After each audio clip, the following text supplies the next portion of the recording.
والله العظيم ثلاثة ربنا هيسألكم وهتهربوا من عذاب ربنا فين. الأمة في خطر، ومصر كانت هي القمة، كانت هي الروح بتاعت الأمة. لما ماتت روح الأمة ماتت كلها.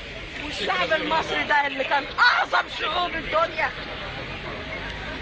تعالي يا حاج بقى أكبر. طب تعالي اقعدي خدي نفسك. الدنيا كلها بتتربى على قفاكم يا مصريين. تعالي. اخصى عليكم، اخصى عليكم، اخصى عليكم، اخصى عليكم يا مصريين. يلا ما حافظتوش على البلد، يلا ما حافظتوش على البلد، اخصى عليكم.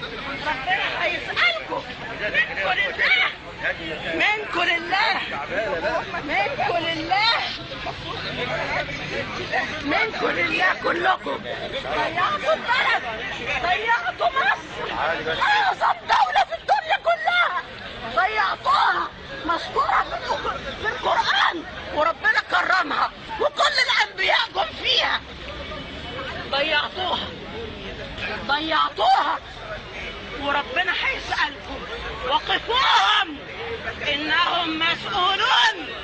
هتروحوا من عذاب ربنا فين؟ قريت الفاتحة؟